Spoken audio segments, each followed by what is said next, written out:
आइए भक्तों, आज शनिवार के दिन हम श्रवण करते हैं शनिवार शनि भगवान की व्रत कथा। प्रेम से बोलिए शनि महाराज की जय। महाराष्ट्र के अहमदनगर जिले में स्थित है सिंगापुर गांव। जिले शनि सिंगापुर के नाम से जाना जाता है। यह गांव हिंदू धर्म के विख्यात शनि देव की वजह से प्रसिद्ध है, क्योंकि इस गांव में शनि देव का चमत्कारी मंदिर स्थित है। आपको शायद यकीन ना हो, लेकिन इस गांव के किसी भी घर या दुकान में दरवाजे नहीं है। कहते हैं कि बीते कुछ समय में गांव अपनी इसी खासियत से देश दुनिया में काफी मशहूर हुआ था। लेकिन यहाँ दरवाजा क्यों नहीं प्रयोग किया जाता है? चलिए अब आपको सिंगापुर मंदिर की कहानी बताते हैं, जिसके चलते सिंगापुर गांव में शनि देव की इतनी महिमा बढ़ गई। कहते हैं एक बार इस गांव में काफी बाढ़ आ गई। पानी इतना बढ़ गया कि सब डूबने लगे। लोगों का कहना है कि उस भयंकर बाढ़ के दौरान कोई दैवीय ताकत पानी में बह रही थी। जब पानी का स्तर कुछ कम हुआ तो एक व्यक्ति ने पेड़ की झाड़ पर एक बड़ा सा पत्थर देखा। ऐसा अजीबोगरीब पत्थर उसने अब तक नहीं देखा था। तो लालचवश उसने उस पत्थर को नीचे उतारा और उसे तोड़ने के लिए जैसे ही उसमें कोई नुकीली वस्तु मारी, उस पत्थर में से खून बहने लगा। यह देखकर वह वहां से भाग खड़ा हुआ और गांव वापस लौटकर उसने सब लोगों को यह बात बताई। सभी दोबारा उस स्थान पर पहुंचे जहां वह पत्थर रखा था। सभी उसे देख भौचक्के रह गए, लेकिन उनकी समझ में यह नहीं आ रहा था कि आखिरकार इस चमत्कारी पत्थर का क्या करे। इसलिए अंततः उन्होंने गांव वापस लौटकर अगले दिन फिर आने का फैसला किया। उसी रात गांव के एक शख्स के सपने में भगवान शनि आए और बोले, मैं शनि देव हूँ, जो पत्थर तुम्हें आज मिला उसे अपने गांव में लाओ और मुझे स्थापित करो। अगली सुबह होते ही उस शख्स ने गांव वालों को सारी बात बताई, जिसके बाद सभी उस पत्थर को उठाने के लिए वापस उसी जगह लौटे। बहुत से लोगों ने प्रयास किया, किंतु वह पत्थर अपनी जगह से 1 इंच भी न हिला।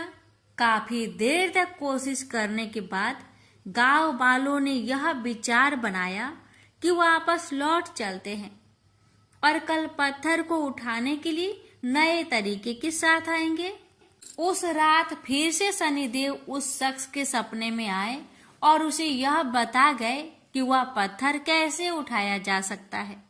उन्होंने बताया कि मैं उस स्थान से तभी हिलूंगा जब मुझे उठाने वाले लोग सगे मामा भांजा के रिश्ते के होंगे। अभी से यह मान्यता है कि इस मंदिर में यदि मामा भांजा दर्शन करने जाए तो अधिक फायदा होता है। इसके बाद पत्थर को उठाकर एक बड़े से मैदान में सूर्य की रोशनी के तले स्थापित किया गया।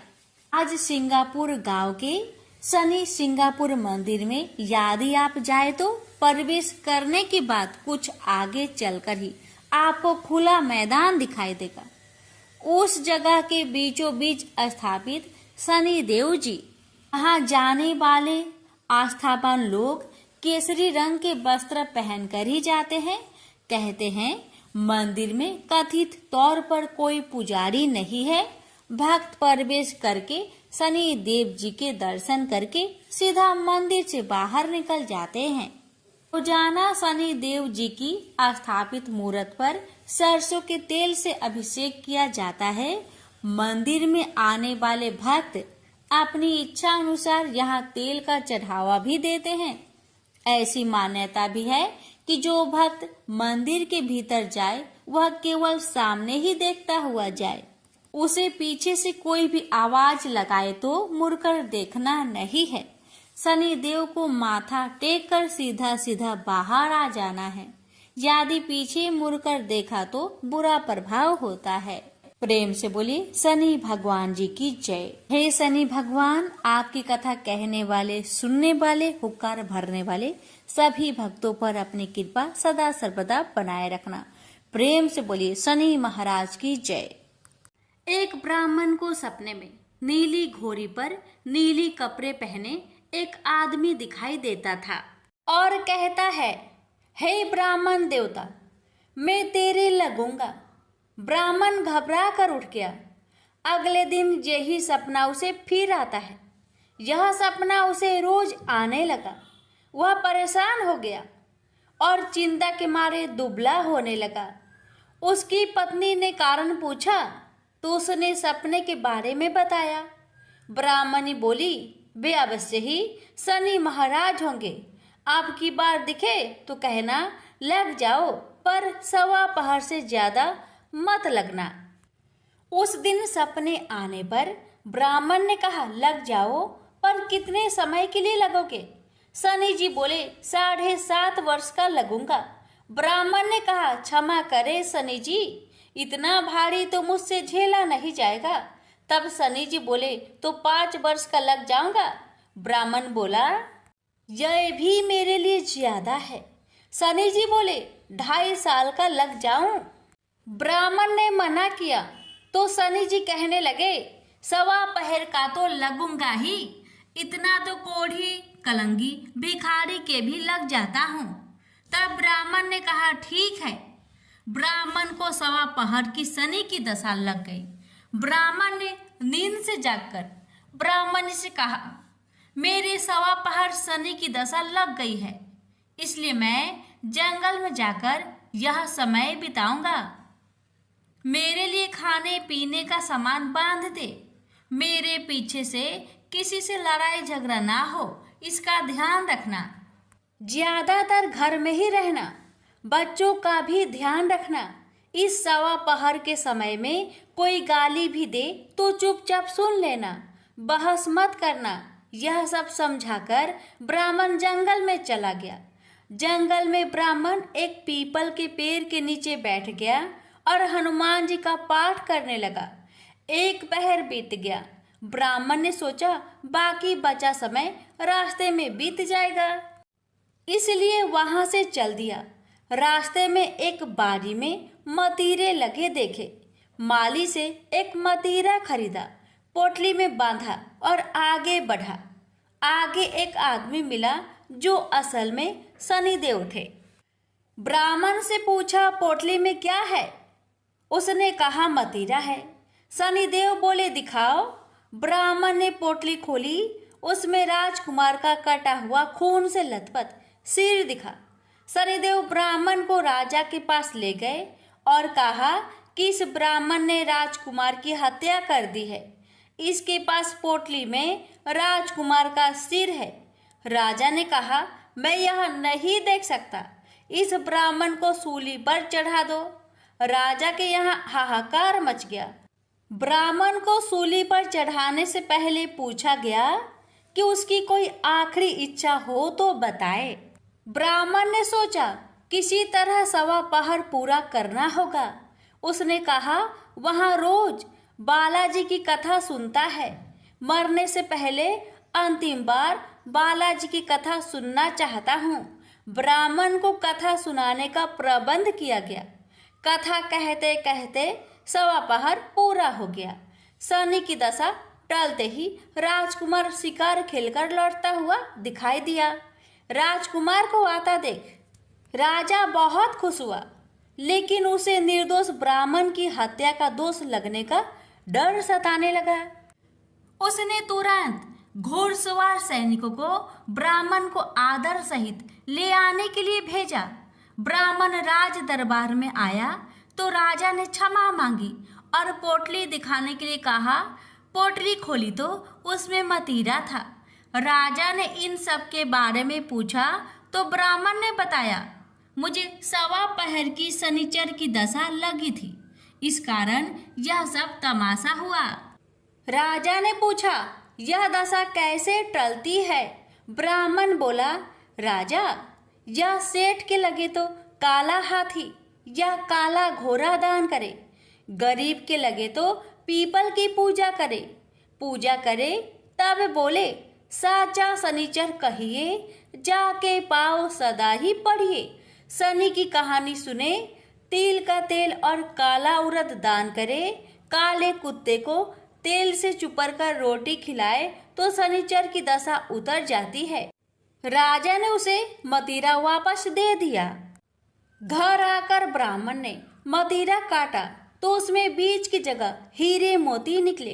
ब्राह्मण ने पूछा, यह कहाँ से लाए? आप तो कह रहे थे कि शनि की दशा लगी है। ब्राह्मण ने कहा, जब दशा लगी थी तो यही मदिरा राजकुमार का सिर बन गया था। उतरती दशा के शनि जी निहाल कर गए। हे शनि देवता, जैसे ब्राह्मण के शनि की दशा लगी वैसी किसी को न लगे। प्रेम से बोलिए शनि देव की जय। एक समय स्वर्ग लोक में सबसे बड़ा कौन के प्रश्न पर 9 ग्रहों में वाद विवाद हो गया। विवाद इतना बढ़ा कि परस्पर भयंकर युद्ध की स्थिति बन गई। निर्णय के लिए सभी देवता देवराज इंद्र के पास पहुंचे और बोले, हे देवराज, आपको निर्णय करना होगा कि हम में से सबसे बड़ा कौन है। देवताओं का प्रश्न सुनकर देवराज इंद्र उलझन में पड़ गए। इंद्र बोले, मैं इस प्रश्न का उत्तर देने में असमर्थ हूं। हम सभी पृथ्वी लोक में उज्जैनी नगरी में राजा विक्रमादित्य के पास चलते हैं। देवराज इंद्र सहित सभी ग्रह देवता उज्जैनी नगरी पहुंचे। महल में पहुंचकर जब देवताओं ने उनसे अपना प्रश्न पूछा तो राजा विक्रमादित्य भी कुछ देर के लिए परेशान हो उठे, क्योंकि सभी देवता अपनी अपनी शक्तियों के कारण महान थे। किसी को भी छोटा या बड़ा कह देने से उनके क्रोध के प्रकोप से भयंकर हानि पहुंच सकती थी। अचानक राजा विक्रमादित्य को एक उपाय सूझा और उन्होंने विभिन्न धातुओं, स्वर्ण, रजत, चांदी, कांसा, ताम्र यानी तांबा, सीसा, रांगा, जस्ता, अभ्रक व लोहे के 9 आसन बनवाए। धातुओं के गुणों के अनुसार सभी आसनों को एक दूसरे के पीछे रखवाकर उन्होंने देवताओं को अपने अपने सिंहासन पर बैठने के लिए कहा। देवताओं के बैठने के बाद राजा विक्रमादित्य ने कहा, आपका निर्णय तो स्वयं हो गया। जो सबसे पहले सिंहासन पर विराजमान है वही सबसे बड़ा है। राजा विक्रमादित्य के निर्णय को सुनकर शनि देवता ने सबसे पीछे आसन पर बैठने के कारण अपने को छोटा जानकर क्रोधित होकर कहा, राजा विक्रमादित्य, तुमने मुझे सबसे पीछे बैठाकर मेरा अपमान किया है। तुम मेरी शक्तियों से परिचित नहीं हो। मैं तुम्हारा सर्वनाश कर दूंगा। शनि ने कहा, सूर्य एक राशि पर 1 महीने, चंद्रमा 2.25 दिन, मंगल 1.5 महीने, बुध और शुक्र 1 महीने, बृहस्पति 13 महीने रहते हैं, लेकिन मैं किसी राशि पर 7.5 वर्ष 7.5 तक रहता हूँ। बड़े बड़े देवताओं को मैंने अपने प्रकोप से पीड़ित किया है। राम को 7.5 के कारण ही वन में जाकर रहना पड़ा और रावण को 7.5 के कारण ही युद्ध में मृत्यु का शिकार बनना पड़ा। राजा, तू भी मेरे प्रकोप से नहीं बच सकेगा। इसके बाद अन्य ग्रहों के देवता तो प्रसन्नता के साथ चले गए, परंतु शनिदेव बड़े क्रोध के साथ वहां से विदा हुए। राजा विक्रमादित्य पहले की तरह ही न्याय करते रहे। अन्य राज्यों में सभी स्त्री पुरुष बहुत आनंद से जीवन यापन कर रहे थे। कुछ दिन ऐसे ही बीत गए। उधर शनि देवता अपने अपमान को भूले नहीं थे।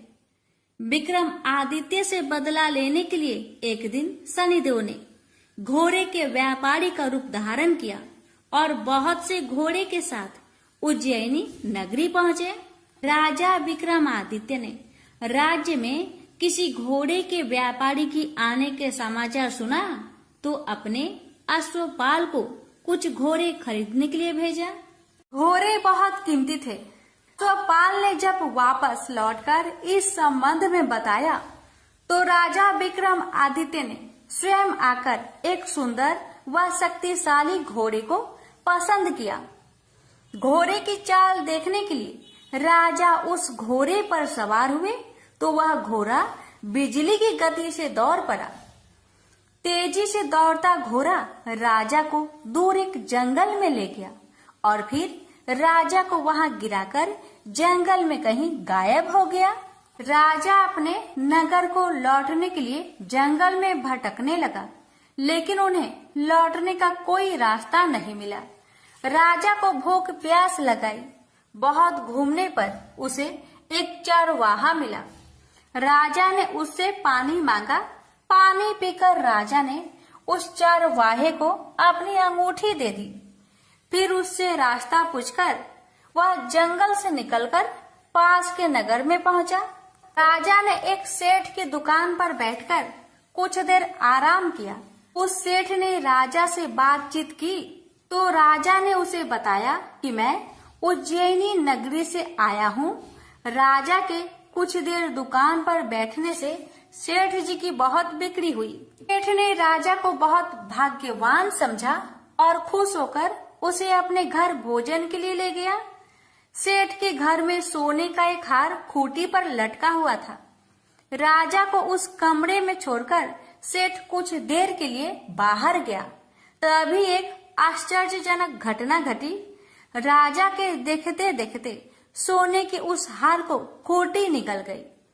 सेठ ने कमरे में लौटकर हार को गायब देखा तो चोरी का संदेह राजा पर ही किया, क्योंकि उस कमरे में राजा ही अकेला बैठा था।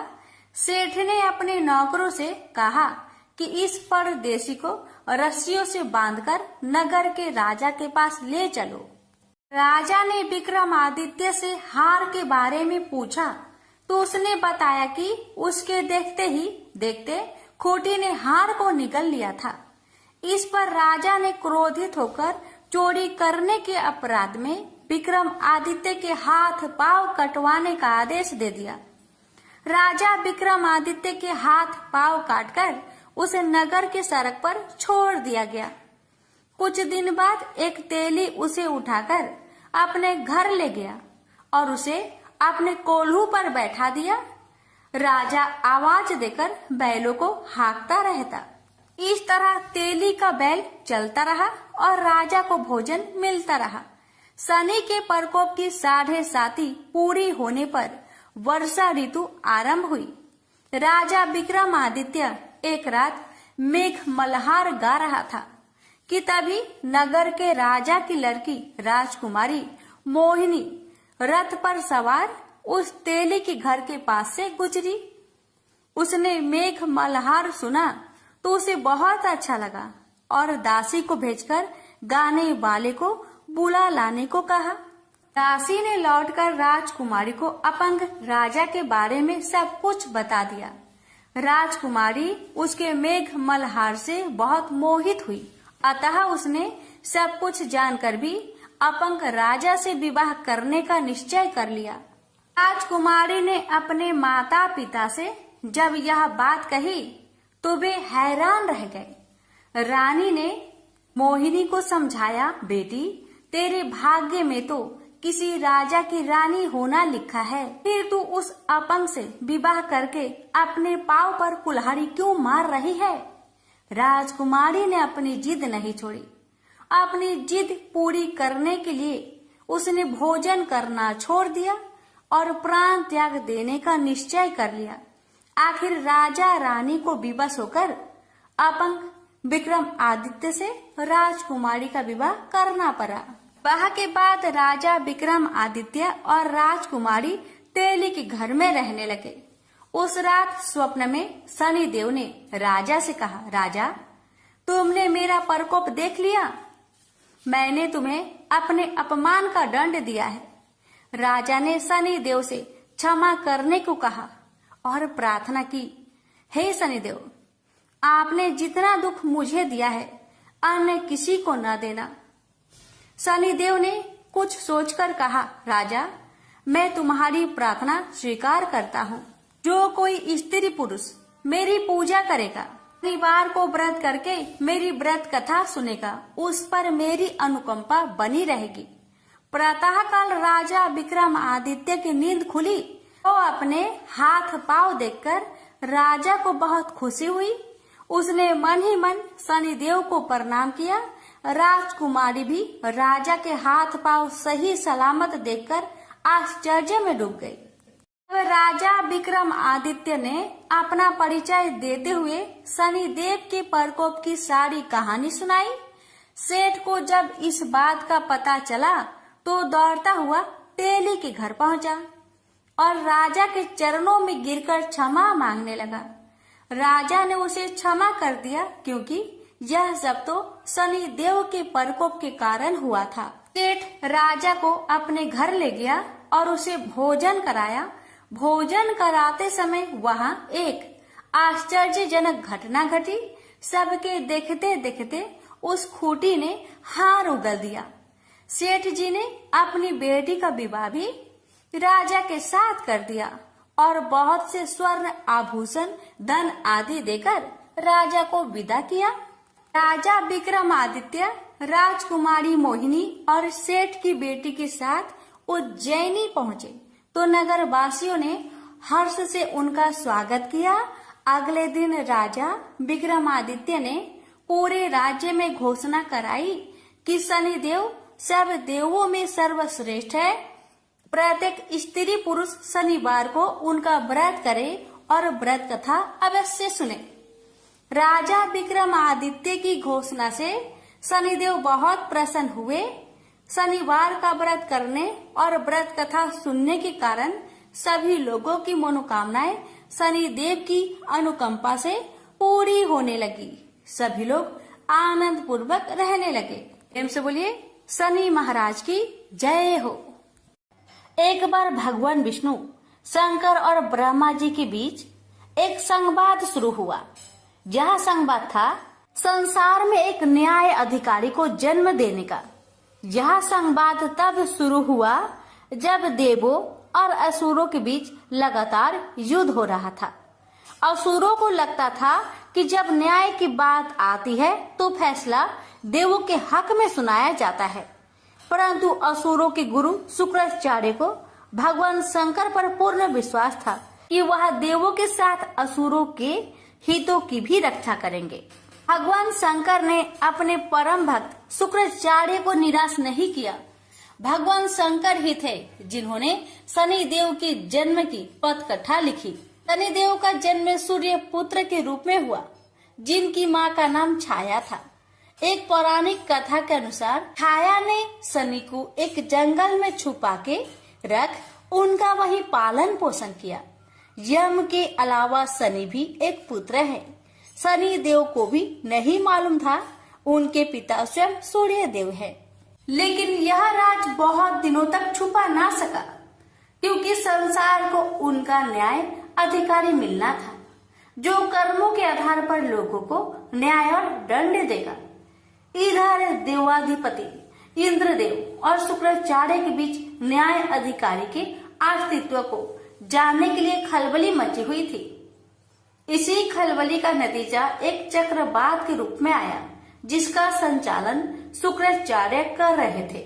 शुक्राचार्य को मोहरा बनाते हुए इंद्रदेव ने एक षड्यंत्र रचा था। सही मायनों में इस चक्रवात के लिए इंद्रदेव जिम्मेदार थे, जिन्होंने असुरों के गुरु शुक्राचार्य को उस्काया। इस चक्रवात की चपेट में शनि की माता छाया आ गई, जिससे शनिदेव नाराज हो गए और शंकर भगवान की कृपा से उन्हें अपनी शक्तियों का बोध हो गया और उन्होंने अपनी माँ छाया को बचा लिया।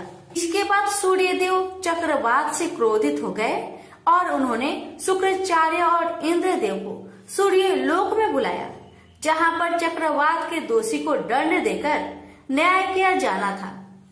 लेकिन शुक्राचार्य की बात सुने बिना सूर्य देव ने शुक्राचार्य को दोषी करार दे दिया। इसको देखते हुए वहां शनिदेव प्रकट हो गए। उन्होंने न्याय अधिकारी के रूप में उचित न्याय किया। उन्होंने सभी को बताया कि चक्रवात के असली दोषी शुक्राचार्य नहीं अपितु इंद्रदेव है। शनिदेव की यह बात सुनकर वहां मौजूद सभी देवता, उनके पिता सूर्यदेव और शुक्राचार्य चकित रह गए। लेकिन शनिदेव ने कहा कि न्याय सबके लिए बराबर होता है, चाहे वह देव हो या असुर। अंत में देवताओं को शनिदेव के आगे झुकना ही पड़ा, क्योंकि न्याय विश्व के न्याय अधिकारी के द्वारा हो रहा था। इंद्रदेव को सजा के तौर पर अपना मुकुट धरती पर उतार कर रखना पड़ा। प्रेम से बोलिए शनि महाराज की जय। भगवान शनिदेव की जन्म कथा हमें पुराणों में अलग अलग वर्णन के साथ मिलती है। शनिदेव का जन्म ज्येष्ठ माह के कृष्ण अमावस्या के दिन हुआ था। हालांकि कुछ ग्रंथों में शनिदेव का जन्म भाद्रपद मास की शनि अमावस्या को माना गया है। एक अन्य कथा अनुसार भगवान शनिदेव का जन्म ऋषि कश्यप के आविर्भाव तत्व यज्ञ से हुआ माना जाता है। लेकिन स्कंद पुराण के काशी खंड अनुसार शनि भगवान के पिता सूर्य और माता का नाम छाया है। उनकी माता को स्वर्णा भी कहते हैं। लेकिन इसके पीछे एक कहानी है। राजा दक्ष की कन्या संज्ञा का विवाह सूर्य देव के साथ हुआ। संज्ञा सूर्य देव के तेज से परेशान रहती थी, तो वह सूर्य देव की अग्नि को कम करने का सोचने लगी। दिन बीतते गए और संज्ञा ने वैवस्वत, मनु, यमराज और यमुना नामक तीनों संतानों को जन्म दिया। फिर संज्ञा ने निर्णय लिया कि वे तपस्या कर सूर्य देव के तेज को किसी भी तरह से कम करेगी।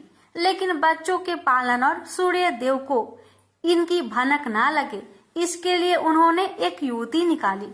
उन्होंने अपने तप से अपनी ही तरह की एक महिला को पैदा किया और उसका नाम स्वर्णा रखा। यह संज्ञा की छाया की तरह थी, इसलिए इसका नाम छाया हुआ। संज्ञा ने छाया से कहा कि आपसे मेरे बच्चों को सूर्य देव की जिम्मेदारी तुम्हारी रहेगी, लेकिन यह राज सिर्फ मेरे और तुम्हारे बीच ही बना रहना चाहिए। यह कहकर संज्ञा वहां से चलकर पिता के घर पहुंची, तो पिता ने कहा कि ये तुमने अच्छा नहीं किया, तुम पुनः अपने पति के पास जाओ। जब पिता ने शरण नहीं दी तो संज्ञा वन में चली गई और घोड़ी का रूप धारण करके तपस्या में लीन हो गई। उधर सूर्य देव को जरा भी आभास नहीं हुआ कि उनके साथ रहने वाली संज्ञा नहीं, स्वर्णा है।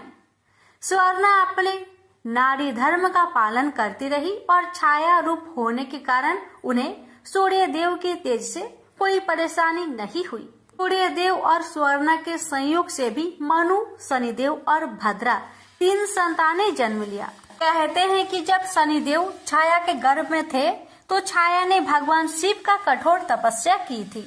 भूख, प्यास, धूप, गर्मी सहने के कारण उसका प्रभाव छाया के गर्भ में पल रही संतान यानी शनिदेव पर भी पड़ा।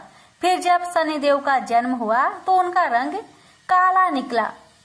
यह रंग देखकर सूर्य को लगा कि यह तो मेरा पुत्र नहीं हो सकता। उन्होंने छाया पर संदेह करते हुए उन्हें अपमानित किया। माँ के तप की शक्ति शनिदेव में भी आ गई। उन्होंने क्रोधित होकर अपने पिता सूर्य देव को देखा तो सूर्य देव उनकी शक्ति से काले पड़ गए और उनको कुष्ठ रोग हो गया। अपनी यह दशा देखकर घबराए हुए सूर्य देव भगवान शिव की शरण में पहुँचे। तब भगवान शिव ने सूर्य देव को अपनी गलती का एहसास करवाया। सूर्य देव को अपने किए का पश्चाताप हुआ। उन्होंने क्षमा मांगी। तब कहीं उन्हें फिर से अपना असली रूप वापस मिला। लेकिन इस घटना के चलते पिता और पुत्र का संबंध हमेशा के लिए खराब हो गया। प्रेम से बोलिए जय शनिदेव। सूर्य नारायण की जय।